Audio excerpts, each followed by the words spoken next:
I was kept as a companion for 10 years. Until my demise, he never promised me a wedding. When I opened my eyes again, I was back 10 years earlier. To avoid the recurrence of that nightmare. The first thing I did after rebirth was to find his future nemesis. At this time, he was a struggling mechanic. I slapped my bank card on the table. Marry me, and I'll give you all my salary after marriage. He clenched his teeth. If it's a monthly salary of 3,000, I agree. I proposed to Jack. At that moment, with a cigarette dangling from his lips, he asked, "What do you see in me?" I pondered for a while and blurted out, "Handsome?" Huh. His laugh made my face turn red, but I boldly asked, "So, do you agree?" Jack didn't respond immediately. He just stared at me. As if he had seen through my little scheme. I braced myself under his gaze, hoping he would see my sincerity. Finally, he smiled. In a casual manner, he replied, "Why not accept a wife who comes knocking at my door?" So, I got married. The very next day after my return. Holding our marriage certificate, I still felt a deep sense of unreality. In my previous life, I actually met Jack. It was during the 7th year of being confined by Bob. I had escaped the villa, penniless. On the street, I encountered Jack. By then, he was already a renowned businessman. Dressed impeccably, radiating an aura that kept others at bay. I begged him to save me. Jack arranged a place for me to stay and provided a ticket for my escape. But later, I was found by Bob again. Not wanting to recall that past, I looked up at Jack. "What's next?" "Taking you home." I was puzzled. "Aren't we married?" "So what? So, you don't plan to take me home?" Jack lived in an underdeveloped residential area. The houses were not yet completed. The area was bustling with construction workers. "I used to move bricks here, got some connection with the foreman, so I stay here before handover. No rent," he explained, sensing my confusion. The house was purely industrial in style. Apart from a folding bed, it was empty. The bathroom didn't even have a flushing toilet, just a tap for showers. Jack looked at me. "Regret it? You can still run." "I don't regret it." I placed my luggage aside. "Tonight, we sleep here together. Isn't the bed a bit small?" Jack squinted, replying, "It's enough." At night, I lay on Jack's folding bed. He casually laid out a couple of newspapers and slept on the floor. The room had no curtains, allowing the bright moonlight to shine through the glass. "Jack, are you asleep?" Worried about him catching a cold on the floor, I moved towards the edge of the bed. "Do you want to come up?" The bed was small, but we could squeeze in. After a few seconds, Jack finally said, "If I come up, you won't get any sleep." I clenched the blanket. "I don't mind." As soon as I finished speaking, Jack, like a beast given permission, pounced on me. I didn't react in time and instinctively turned my head.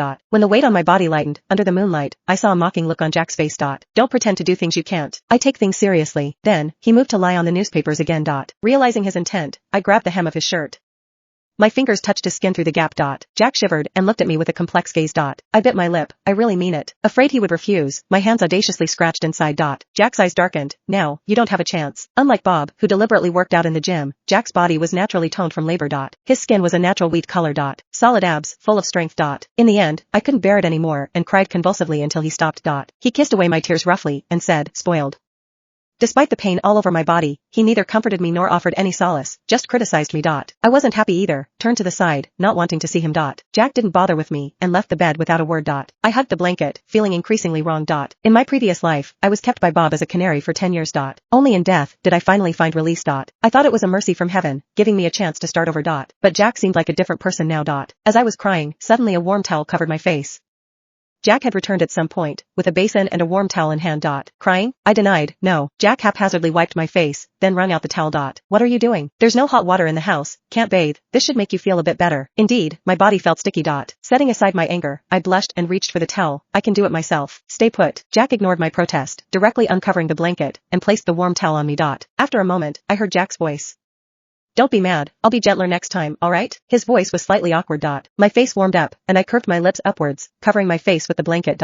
The next morning, Jack was already dressed. On a low table, there were 2 steamed buns. I didn't know when he had bought them. "The hot water is ready. After you freshen up, I'll take you to work." "It's fine, I can go myself." Jack gave me a look. "This area has a lot of workers. It's not safe for a little girl like you." Then he added, "Call me after work, I'll pick you up." I washed up slowly, only then noticing the bank card on the table. It was the one I had given Jack when I proposed. "Don't forget the card." Jack glanced at it. "Keep it yourself. I'm not so low as to use a woman's money." Liar. He was clearly so poor. Jack refused to take it, and I didn't argue. I thought maybe I could use the savings in the card to rent a different house. If Jack was unwilling, at least get a bigger bed. Although it wasn't the luxurious villa of my previous life, looking at Jack, I felt inexplicably secure. This good mood lasted until I went to work. As soon as I entered the office, Dora came over mysteriously. "Sarah, I've got great news for you," she whispered. "My cousin has taken a fancy to you." "Me?" She pulled me aside. "My cousin is no ordinary guy, super handsome, great personality, graduated from Cambridge, his dad's a tycoon. Many wealthy girls have tried to get close to him, but he's never been interested. Suddenly, he asked me to set him up on a blind date with you." Dora's eyes shone. "Sister, your good days are coming." Cambridge graduate. Tycoon father. A name suddenly popped into my head. My face paled. I controlled my expression and politely declined. I might have to apologize to your cousin. I'm not that fortunate. I'm already married. Dora didn't believe it. We've been colleagues for a year. You didn't even have a boyfriend. How are you suddenly married? It's true. I have the certificate. Haven't had the wedding yet. I'll send you an invite then. I smiled. I've got classes soon. I'll head to the classroom. Saying that, I quickly left. Only when I stepped outside did I feel as if I had lost all my strength. Bob. In my previous life, he didn't appear at this time. Why has he come so much earlier? And how did he know I was teaching at the same school as Dora? My hands and feet turned cold. I comforted myself. In this life I'm already married. I have Jack. I will not repeat the same mistake. Bob's early appearance definitely affected my mood. All day, I was distracted. My right eyelid kept twitching, signaling something ominous was about to happen. Sure enough, as soon as I left school at the end of the day, I saw a black car parked at the gate, its logo ostentatious. Seeing me, the man in the car got out, holding a bouquet of roses. Sarah, he called out to me, introducing himself with a smile. I'm Bob, Dora's cousin. Sorry to intrude like this. I saw you when I was waiting for Dora one day and took a liking to you. I've come uninvited today, but don't feel pressured. Think of it as making a new friend. Even though Bob put on a convincing act, I still sensed the madness in his eyes. Feeling helpless, I suddenly noticed Jack in the corner, straddling a broken motorbike, smoking a cigarette, and watching me with an indifferent gaze. Like a drowning person seeing a lifeline, I ran straight to him. Jack's familiar scent of engine oil helped me regain my composure. Turning to Bob, I said, I've explained to Dora before, I'm married. Bob clearly didn't expect me to be married. His smile froze.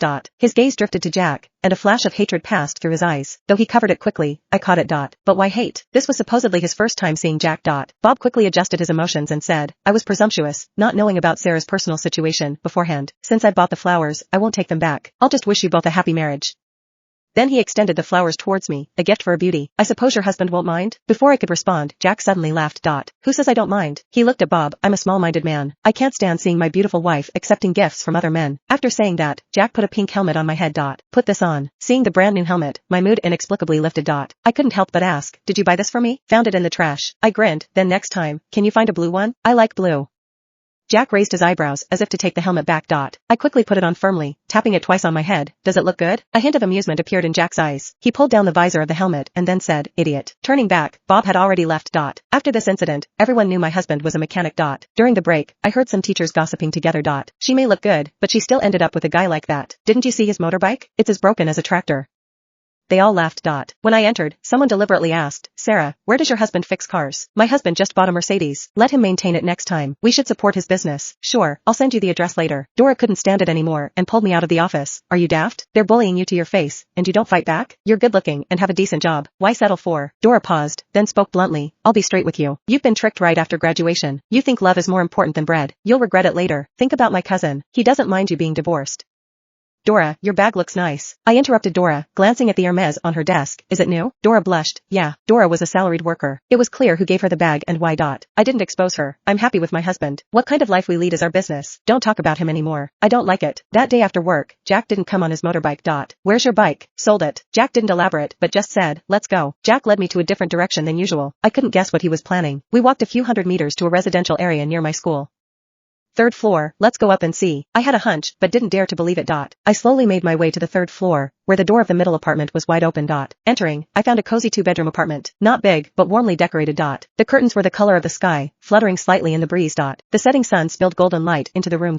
He remembered I liked blue. I couldn't describe the feeling. In my 2 lifetimes, I had lived in luxurious villas and dilapidated unfinished buildings. But only at this moment did my heart feel full of joy. Did you sell the motorbike to rent this place? Housing near the school, although old, was not cheap. Jack's money probably wasn't enough to cover the rent deposit. Jack didn't mention the motorbike, only saying, it's close to your school, convenient for work. Besides, the other place didn't have hot water, and you wouldn't have liked it. As he finished speaking, I turned and hugged his waist. Jack, stunned by my sudden embrace, paused, then wrapped his arms around me. Come on, it's not time for you to cry. Cry for me tonight, okay? So unserious. That night, Jack indeed made me cry. He hugged me, a satisfied smile on his lips, and kissed the corner of my mouth. My wife is right. A double bed is indeed more exciting than a single. We should have moved earlier. When did I ever say that? Holding back my anger, I didn't kick him off the bed. The next day, the weekend, I had planned with Jack to go to the unfinished house to get some things. By the afternoon, Jack hadn't come home. I might not have time today. Something's come up at the factory. Jack called me halfway through the day. I didn't think much of it. Then I'll go alone. There wasn't much to get, just a suitcase. Jack's side was noisy, and I didn't hear his response before hanging up. Jack had never let me go there alone before. Too many workers around. He always felt it wasn't safe. But now, in broad daylight, just getting a few things seemed fine. Little did I know that as soon as I entered the room, 3 or 4 workers followed me in. You live here alone, miss? My heart sank. Who are you? Get out. We work here. How can we leave? The leader laughed. We've seen you with that guy, wild enough. Why not have fun with us too? The room was too empty to find anything to defend myself with. I clenched my teeth and ran towards the door. The man reacted quickly, grabbing my hair and throwing me to the ground. Nice figure, been wanting you for a long time, just waiting for today. He pressed down on me. I struggled desperately, screaming. Just as his hand was about to touch my clothes, the door was suddenly kicked open. The man on top of me was struck to the ground. The other workers, seeing this, came to help. I'm the developer here. Are you sure you want to fight me? The three exchanged looks, assessing the truth of his words. After a moment, they cursed and ran away. Bob took off his suit jacket and covered me, then spoke to his assistant standing by. Find those men. Do what needs to be done. The assistant nodded and left. Bob then looked down at me. Do you remember me? My hand gripping the clothes turned pale. I don't remember. Returning his clothes, I picked up my suitcase. Thank you for your help today. I walked away from him, but Bob suddenly grabbed my wrist. You seem afraid of me. We're not familiar. Why should I be afraid of you? Fair enough. Bob let go. But why are you here? If I'm not mistaken, this building isn't completed yet. It's none of your business. True, but I'm the developer of this land. Bob stared at me, illegally residing. How about I sue Jack on those grounds? What do you want? I want you. Bob didn't hide his intentions. Sarah, I've told you from the start, I want you. I've said it too. I'm married. That's not my problem. I clenched my lips. He bent down to meet my gaze. That man can't give you the life you want. You're a pearl, not to be wasted in his hands. Whether your husband goes to jail or you live a luxurious life with me, the choice is yours. I gripped my suitcase and turned to leave. This time, Bob didn't stop me. To be continued.